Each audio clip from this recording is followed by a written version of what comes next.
Clayton. I got a special guest with me today, Mr. Jabari. How you doing, brother? I'm doing well. Jabari Michaels here with Born by Pressure, fashion designer, creative director, and also digital strategist with Dream Defenders. Excited to be here. Listen, so funny story, man. The day of the Miramar, what was it called? Coffee and Chocolate Exposition. Coffee, chocolate, and cultural expo. Yeah, great event. Yeah, it was. It was a really dope event, man. I actually got the email or seen it on Instagram a day before it started. So it Oh was a wow. Friday, Saturday, and Sunday event. And so I seen it like 2 o'clock or 3 o'clock on that Friday, and I was like, oh man, I'm not gonna be able to make it. And then so I knew I was gonna be able to see it on Saturday. So, I packed up the wife, packed up the kids, and I was ready to go, and one of the first people that I seen was you, Yeah, I right? was out there early. I was excited. This was my first Miramar event. I was ready to really pop out. It was unfortunate that it rained so much, but it was such a great event. So many people stopped at the table. So many people were really interested in talking to local business folks, local artists. There was people from across the world. It was a beautiful experience. That's what I really love about Miramar. Is just like how much they pour into the community. It was a really good spot. Yes. And so for people that's all around the world that don't really understand Miramar, right? I think it is one of the most diverse places, that in Miami, right? Where you can literally see anyone from around the world. You could be able to walk down the street and you could see somebody from Cuba, Puerto Rico, Dominican Republic, Jamaica, Bahamas, Ecuador, El Salvador, from Africa. You could be able to see anybody from anywhere. Like, this place is one of the most diverse places in entire United States. Maybe New York is first and Yeah, California rivals, but between those places right there, Miami definitely have a lot of culture. So I get it. yeah. Miramar is like extremely diverse. I'm from like Detroit and then Chesterfield out in Missouri, so the Midwest. Living in Florida, I went to FAMU. Like, there's a lot of diversity in a lot of those places, but it's usually still like the same ethnic group, cultural backgrounds. Miramar has probably the most diverse place I've ever, no, definitely the most diverse place I've ever lived. And my specific neighborhood is a real community, real neighborhood. That's what I love about it. I love that they pour like into community events, like spaces where you can take your kids, your family, you can have a cultural experience, and you can like stimulate local businesses. You can, learn about travel. It's just a really great place, really great community, really great people. Okay, so enough about Miramar, man. We went and shared enough love, man. Tell me about Born by Pressure. Like, what's that about, man? Like, tell everybody, because I see that dope jacket you got on right now. Mhm. You got Yeah, that stuff behind you, look like you've been working. absolutely. Yeah, Born by Pressure is a experience. It's definitely, for me, Born by Pressure is an opportunity to really express myself in the current state of the world. It's a way to pay homage to the people who came before me. It's a way to be doing creative ventures that speak to a people who have really created the foundation and like built, innovated, created in the harshest conditions. Um, I think it's just like a call to people who are ready for those next innovators, those next group of folks, specifically in how they dress. But then I think the goal is to expand. But yes, I am working on clothes, garments. Right now I am all about how clothes interact with the body and how we shape. I think like the modern person who is, for me, in the process of growing and transformation. I think the moment right now demands for more than just going to work, being a person who is just believing in a dream from the 50s and 60s. I think our economy has changed, our political realities have changed, and I think that as a consumer, there is a demand to be like not only sustainable and ethical, but I think people are trying to produce more. I think people are asking for more. I think people are asking for brands to kind of speak, to be more than just brands, to be different vehicles for economic prosperity. And Born by Pressure is on a journey to do that. And we're doing it through first how we relate with our bodies, the clothing, the drip. I like to say, yeah, like I'm trying to first of all make a little bit more my cultural statement emphasis in the game of design and clothing. I think our culture is really commodified. I think African American folks, Caribbean folks, Afro uh, Afro Latinas, indigenous folks, right? Like you can find Mexican inspired or Venezuelan inspired embroidery on something in H&M.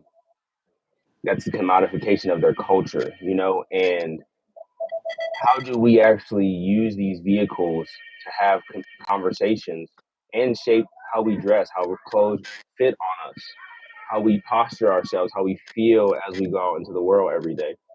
And Yes. yeah, I think people are asking for transformation. I think that the moment is asking for our political economy is asking for transformation.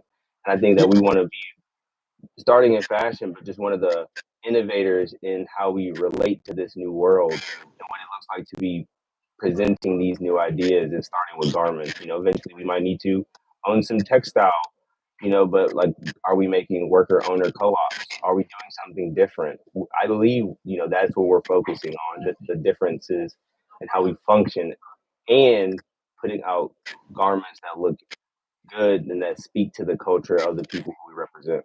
You know what's funny is that last night I actually watched the WNBA draft, right? Hmm. And it was really dope. But one of the basketball stars, she got drafted, and she hands down had on the most beautiful dress out of everybody, right? And then so in previous years, right, you'll hear, this is Giovanni Versace, this is Christian Louboutin, this is that person, etc. Right? She say, no, this is a Nigerian artist. Hmm. I got my earrings by Russell Westbrook. I mean, excuse me, by a Nigerian uh, jeweler, right? And so same thing with my necklace. And then another artist actually had her dress and her get up dress designed by Russell Westbrook, a basketball player, NBA player, right? And then I found it funny because it's like, are we at that point, where we start to see that culture shift, that we stop putting so much emphasis or so much value on those super high valued brands that may not bring so much to the culture, but actually starting to say, hey, look, we got a brother down the street, or we got a brother in Nigeria or in the NBA, or in Miramar, Florida, that could be able to create me the same type of attire. Like, how does that feel to be able to see the shift starting to happen? I think it's like twofold. Like one, I think people who buy these big brands are trying to have a status symbol within society that articulates or expresses a specific uh, thing about them. Like I've made a certain amount of money in my career. Maybe they started in poverty and now they can afford Louis Vuitton, and maybe they can afford Margiela. And so I think because of that need, that function in our society, like people spending money on those brands really isn't, like, to me, an issue. I think supporting local artisans is important over fast fashion because I think fast fashion is bad, right? Like I think going to other countries to exploit cheap labor to get, and then really it's even deeper. It's like hyper pumping the need for people to buy new clothes despite not needing new clothes so you can make extremely high profits using celebrity, using athletics, using education to really force them to think that they need these things so you can make profits. I think that to me is why we have some of these issues with like these industries, right? Like that's how they become so exploitative, right? Like we have so many clothes in our closet that we just don't need. And so these big brands are now really like the enemy, but it's really just the whole system. And they're all owned by like the same people, right? Like these smaller local artisans who we support is great, but I don't think they're the same. I think we should support local artisans because they create higher quality products. I think we Now, should here's value the quality. conundrum on that. I'm going to challenge you on that, right?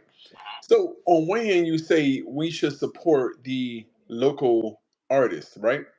But okay, you create something for me. I'm a celebrity. I go out there.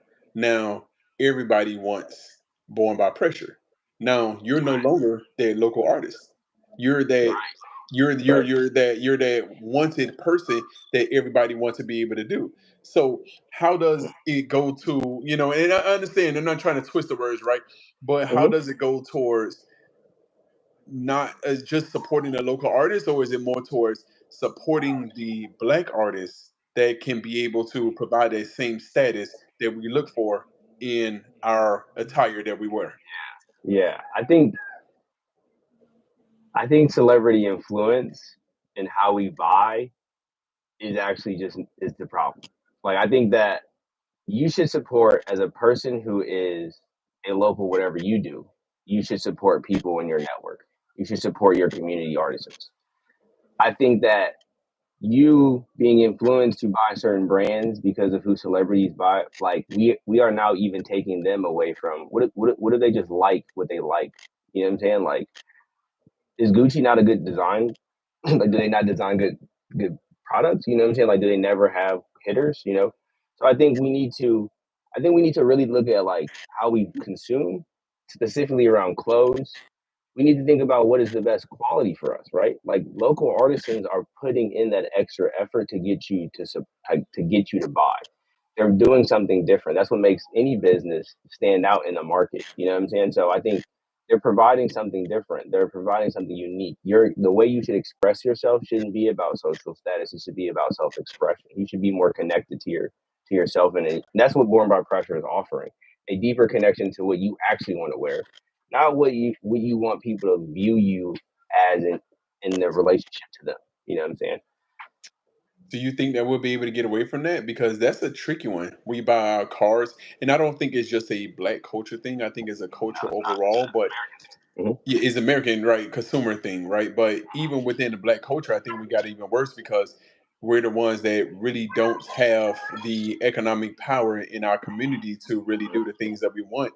But we must also always stay fly, right? And so is a fine line with that. Whereas it's like I was looking at a situation yesterday where China came out and made the point that this $36,000 purse that you're buying, we're able to make it for $3,000 or $3,100. I forgot which one it was, but they was pointing out that the $10,000 pair of shoes that you're wearing, they're making it for $1,000 or they're making it for $800, and it just goes to really show that okay, well, we may put quality on it, or we may put a certain a thought process on it, but overall I think that business is business, right? I mean, how can we really dissect between what we should be doing when the goal of business is to be able to one day scale to a point that everybody wants you? I mean, I don't think that. Yeah, I mean, I think that's some people's definition of business. Not, I think that the point is I'm trying to make is business entrepreneurs, designers, artisans all have different reasons actually why they engage in the markets. And when we have folks who we have a society, yes, that is based on building status because we reward that. You get Hmm. more money if you have a certain, if you look a certain kind of way, act a certain kind of way, access to certain housing, better opportunity. It's reality. So we won't.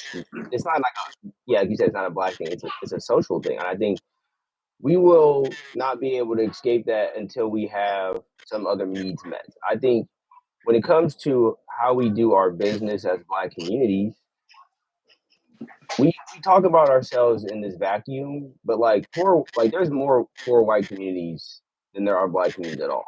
They don't have as much control as we like to romanticize about. There's a lot of rich people, and there's a lot of medium rich people who control a lot of things. And like I said, like if I'm an artisan in Miramar, and I go to the mall. If they don't have any of my, if local artists are not in the mall, consumers who go to the mall because it's the place where most stores are, really together. It's the easiest for them. They're not in a walkable city. They're gonna buy the stuff that's accessible. People spend money to make sure that happens. So putting it on the consumer is also just like we have to stop that culture. That culture also allows them to scapegoat. Who's really the problem? Fossil fuel companies talking about recycling. Dude, stop polluting our oceans. You know what I'm saying? Like, I understand. I think it's the same kind of thing, right? Okay. Something that you said that really got me right. You say that we romanticize other communities, right? And I find it very funny because I agree with it 1,000%. I truly feel that a lot of times the problem with the black community is that we always talk about what the problem with the black community is. Hmm. Like Hmm. you can really have a conversation with anyone from the black community without talking about what a problem is. And I Right. think that that within itself is a problem. I'm sorry, go ahead. No, I agree. I mean, uh, we have like issues. For example, we have often hear like, what about black on black crime, right? Like we hear about that all the time. Injury Defenders, for example, in Miami, they started with the city of Miami a healing and justice center, which has worked with people who are experiencing gun violence. They were able to, even the police chief is saying this, able to significantly impact and reduce gun violence in the area, and just impact how people are responding to it, the retaliations, how young people are getting off the streets. Yes. These things don't ever get highlighted when people say that, right? It's easy to throw out problems because you're not focused on solutions. And no one has to be accountable because we can just say like, well, who's gonna do it? Oh, what about this? We ain't doing nothing. A bunch of people are doing a lot of things. We have tons of organizations, tons of. I mean, we wouldn't have the current administration attacking these industry, these initiatives, institutions, if they didn't have impact. We're doing a ton of things, and there's systemic things against us that, like you're seeing right now, we could have fought for 150 years to get the African American Smithsonian, and it takes one dude 90 days to get rid of it. How far can you get?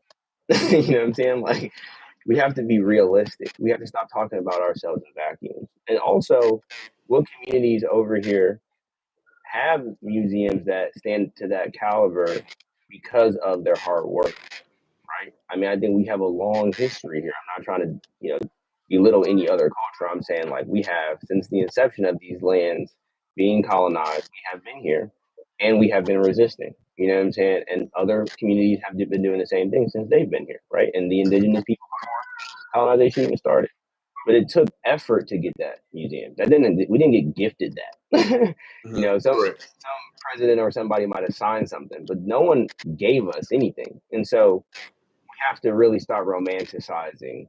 And we don't. A lot of us don't know that history, right? We romanticize because we've never really been able to leave our neighborhoods. We never left our state. We never left our country. You know what I'm saying? We don't really know the scale of the world, and so it's easy to think that we haven't done anything because the results are always easily undermined, belittled, and destroyed. Correct. It's funny because I always mention that I believe that the greatest, because people walk around with the mega hats, right? Make America great again. I truly feel, and maybe I'm ignorant for thinking this, but one of the greatest ages for Black people probably had to be between 1865 or after the Emancipation Proclamation and up to 1930. You had more Black businesses, more Hmm. Black land. Yeah, More, Reconstruction, man. I mean, we were taking off. We were taking off. I mean, we were doing correct. great. The Klan, and then the Yeah. president put money behind the Klan, and then the Klan started teaching all police across the country. Like, yeah, that's what happened. I mean, I think you see the most violence against us in that era too from the state. You see, like a lot of things would be different if we did not have the conditions and systems and people and militaries and police. All these things really working against us. Yes, and it's funny because right, you come from a predominantly black city in Detroit, right? And most people don't realize that Miami also had a huge black population as well, still do, right? But just everybody on the news and media just automatically says a Hispanic city, but it's really not, right? This is Mhm. a lot of black people. But in Overtown, for instance, Overtown was a highly populated area where black people, Liberty City, Coconut Grove, etc. And you seen those thriving black communities. And if you look back to the 1800s, early 1900s, and look at today, there's a lot of things that are very similar. I am a belief that we're about to start rolling back to actually needing and desiring to do the same things that we did 150 something years ago. Mm. Yeah, I mean, I think right now, especially like as a person, running a business, thinking about, my industry, my business, design, I think we are in a time that demands us to push out a vision for folks, or like you're right, like we see what's in office doing what they're doing. They have intentions. They told us what it is, right? And that will be what it is, right? Like I think, for me, Certain level, I appreciate that too.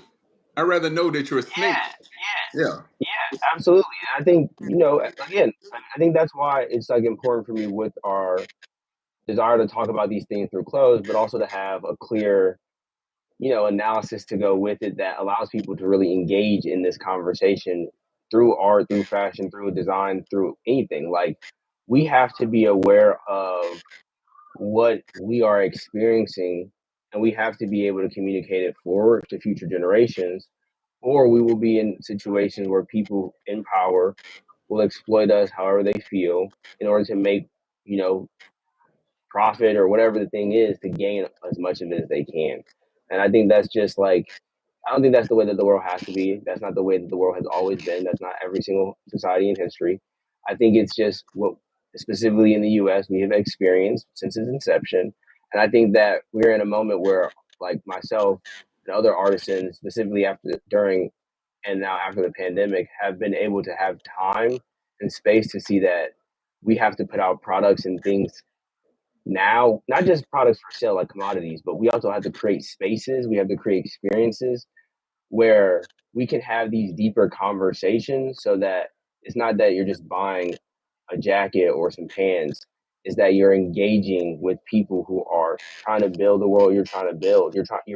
We are resourcing our community, we are finding our people, because I think we have to be engaged politically, you know what I'm saying? But how we spend our money is how, in one way, how we politically engage. But there will never be enough, like LeBron started school, there will never be enough black billionaires to engage against like the actual military of the United States.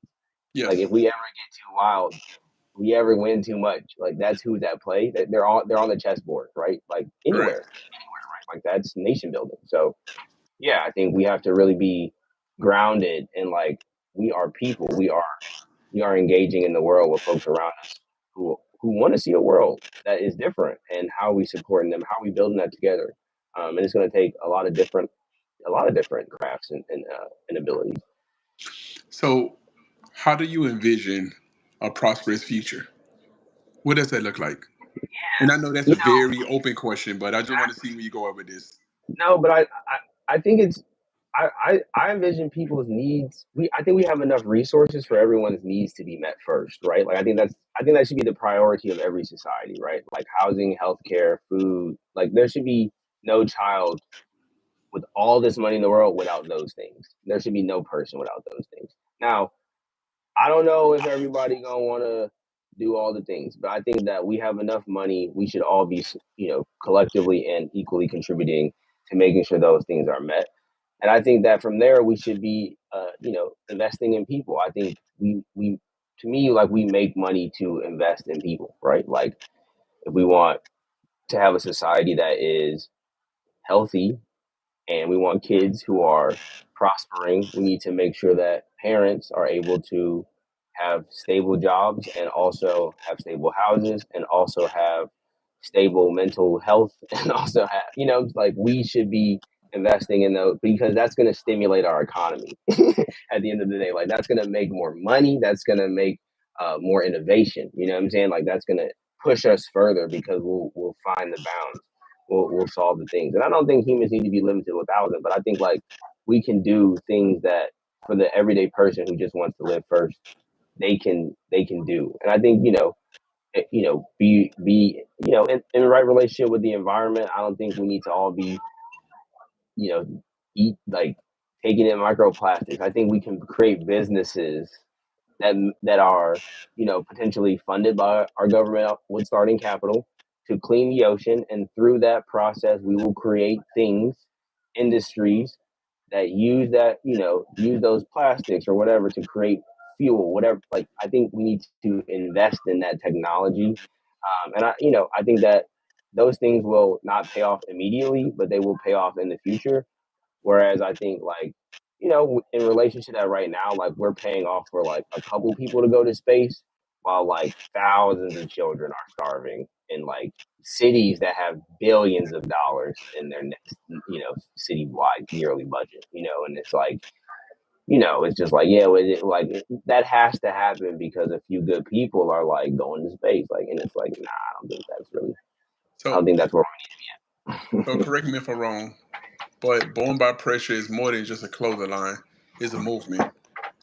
I think we're trying to build something. I think we're trying to build a culture of people who are trying to use creative ventures to really innovate and build motion. Yeah, I think we're trying to think about we're using fashion to create conversation, but I think, obviously, I think our economy, I think at this moment requires a lot of dexterity.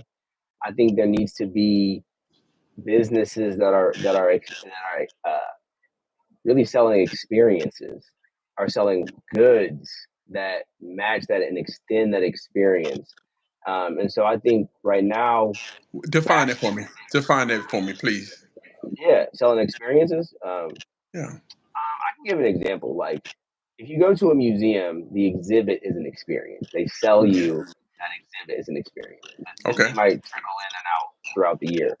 I think, right, like, fashion only has like fashion shows, but I think we're trying to innovate. I think we're trying to figure out ways to use cultural experiences to highlight our clothes. I think we're going to try to, make clothing that, has different relationship than just wearing, or garments that just have different relationship than just, what you wear. I think right now I'm in the beginning phases of trying to build something that's much bigger, but we start somewhere, and like learning how to really make clothing that fits the body, feels good on the body is phase one.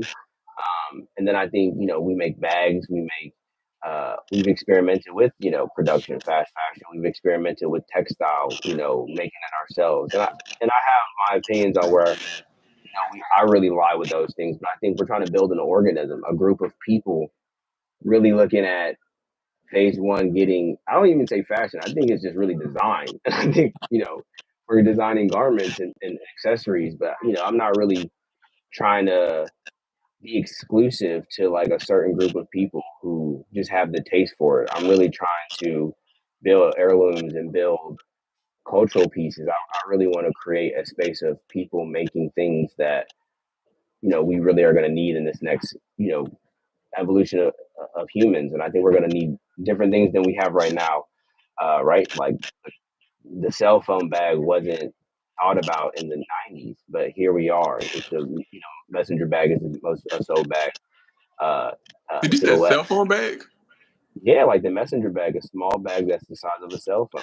Like, people wasn't selling that in like the 90s. That wasn't very popular, but now it is. That is the Okay. thing. Innovation, things like the world is moving. So I think I really want to really bring more than just clothing, but clothing is going to be a big part. It's a big canvas, and it's you know, clothing is also like, is a part of culture, right? Like, it does not stand on a vacuum in itself, right? It's like it's autobiography for me. We're born by pressure, the culture that I'm a part of. But yeah, I think, we're going to be also really connecting with folks and really creating this new culture that resonates with my lens, and future, hopefully for future designers' lenses. So my question is, how can people find you, and how can Mhm. people become part of the culture, and what culture are they actually becoming part of? So I know that's a three-parted loaded question.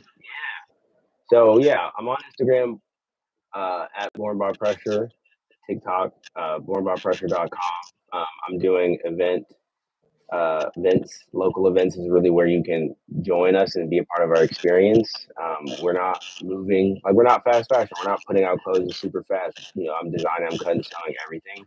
But I'm working towards having this collaboration with a rugby team in South Florida.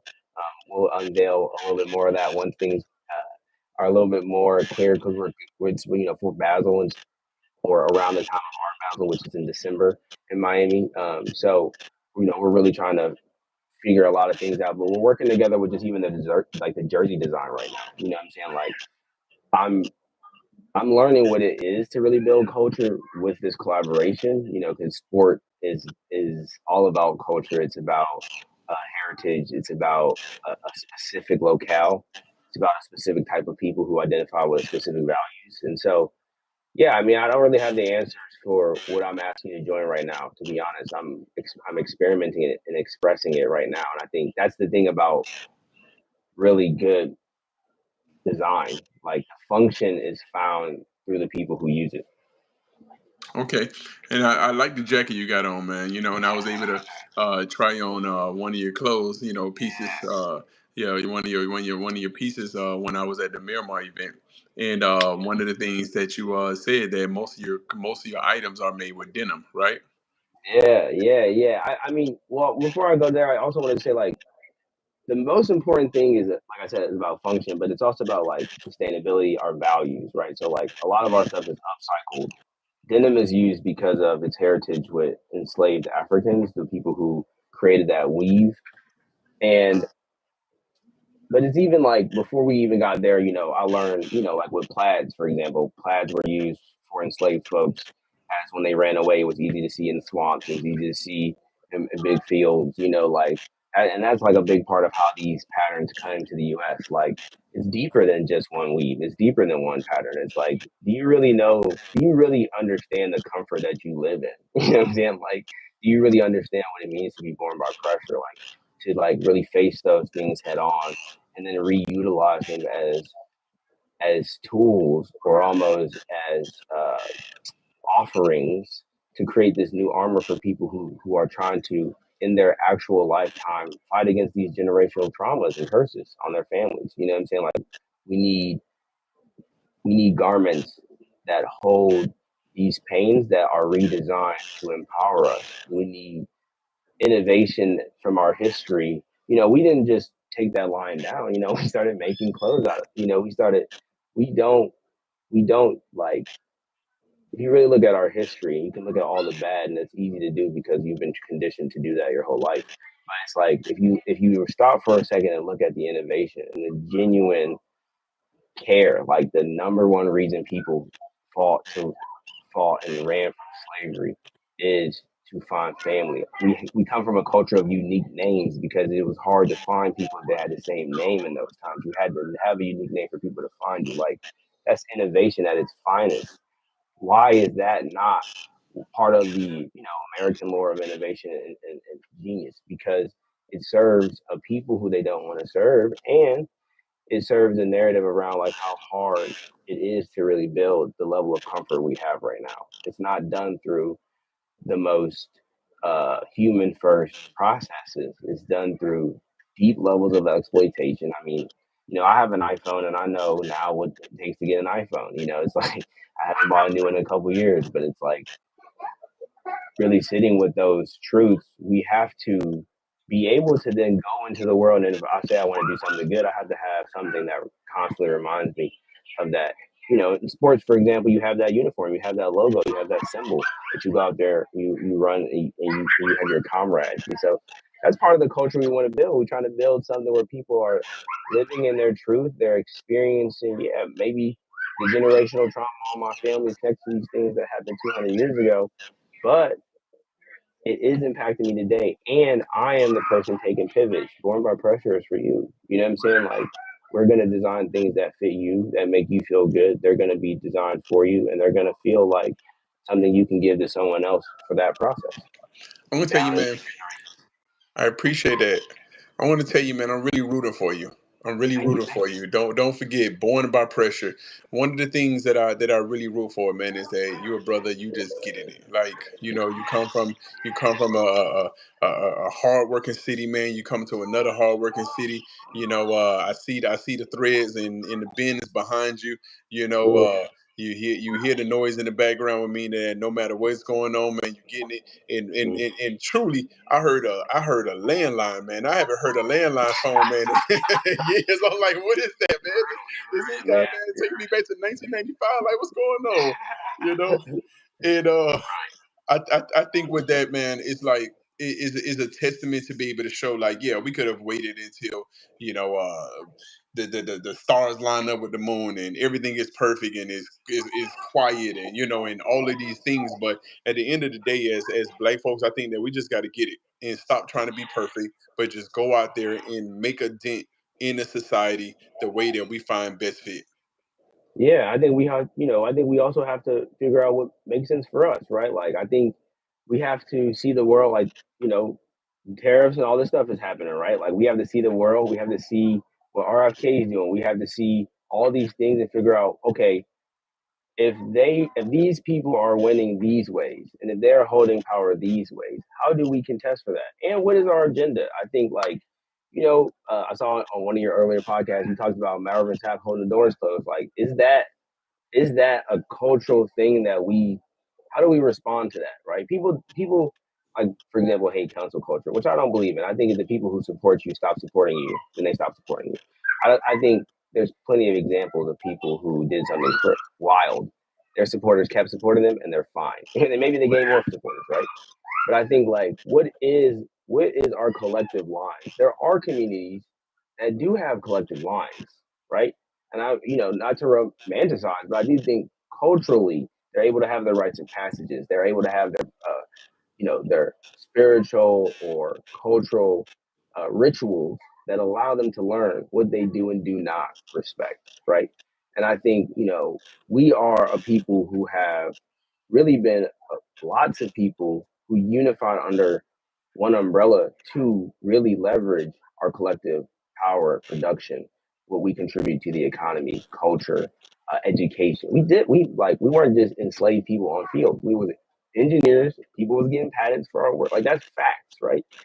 And so we've contributed a lot, and we don't reap the benefit from it, right? Like, uh, every time we make a dollar, the GDP of the U.S. still goes up. Like, we also have to figure out how we're contending for power, unified, what our boundaries are, and I think that's just a little bit harder work because, like I said, 150 years of work to really set those boundaries can be undone because this system was designed to keep a specific type of person with a specific amount of resources and power Hmm. over another, right? Like, there is a class system here. There is, Yeah, it is. so there's those things impact us, and I think as a business owner, as a father, as a husband, as a person who's traveled outside the nation, it is important for me to really look at the global economy, look at what's happening in the White House stock market, not just from like let me go get my bread and let me know, like, how is me getting my bread also going to make the person next door to me financially less secure? Because now that person is more likely to break into my house. Crime does not happen spread out. It happens right next to you, right? So, like, if I'm eating, but everybody around me is not, now I have less safety versus a system where how are we making sure that we are collectively good?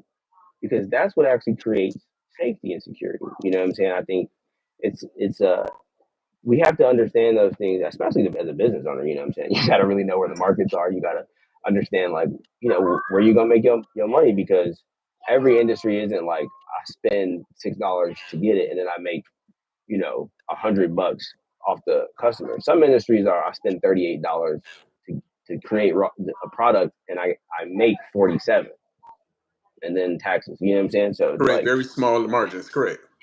yeah, it's just different levels. So we have to really be considering all these things as people who are in business, people who know our history, people who are trying to make sure our communities are stronger. I truly believe, and I'm going to leave you with this thought here. I truly believe that, especially within our community, you talked about safety, you talk about innovation. I truly believe that we have all the components to make it Hmm. great. I believe that we have to trust each other. Hmm. We have to actually trust in ourselves. Hmm. We have to be innovative and actually use the tools that are out there, AI, to the new technologies. We have to be able to leverage the power within each other. You know, if I know that you make clothes, then I need to be able to buy clothes from you. If my wife is a teacher, then my wife need to teach her kids. You know, and if your mother is a nurse, then I need to make sure I go to her, and we need to be able to open up clinics and private tutoring, and we need to be able to open up all of these different things and empower each other and make sure that our dollars circulate and make sure that we can actually build a community that's sustainable over a longer period of time.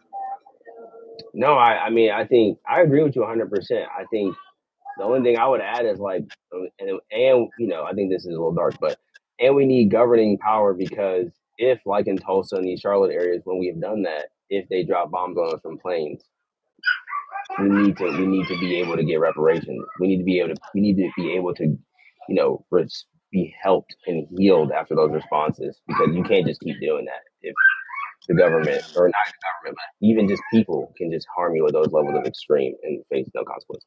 Yeah, because you're right. Because even when Tulsa, Oklahoma, the Black Wall Street and Greenwood was bombed, they actually rebuilt it back. Right? Most people don't know that. However, the psyche and the mental was already done. Like it was no recovery from that. They So seen they seen the smoke. They experienced the trauma, like you're saying, and that was it. So, they created um, processes there to kick those people out afterwards, right? Like they didn't just give it to them and be like, "Oh, we're sorry." You know what I'm saying? It was like they denied that it even happened. You know what I'm saying? Like so, it's just so many levels of like, yeah, I agree. We first absolutely need to be able to love each other and be a community. But until we have a governing power and safety and security, I think from a literal right to like state violence, happens to you, militaries can just come in. I mean, I think everyone who is at the will of someone who has that level of power is all like at that person's will. I think that just is what it is. I think we have, as absolutely, a society, have to deal with that. absolutely. And brother, last thing, if they wanted to buy your clothes, where do they buy it from? Yeah, so we do mostly custom design, so tailored products. So you can join us at warmbypressure.com, a newsletter to reach me out to email. We have products online, but if you want something tailored, you can email me at team@warmbypressure.com, team@warmbypressure.com, and also you can DM us on Instagram or TikTok at Warm by Pressure on both of those platforms. I appreciate you for joining Mic Check with Terrell Clayton, which is me, and it's been a pleasure, brother. And I know everybody is going to be enlightened and they're really going to get a lot from this. Appreciate you. I appreciate it. Have a good one. How are you too?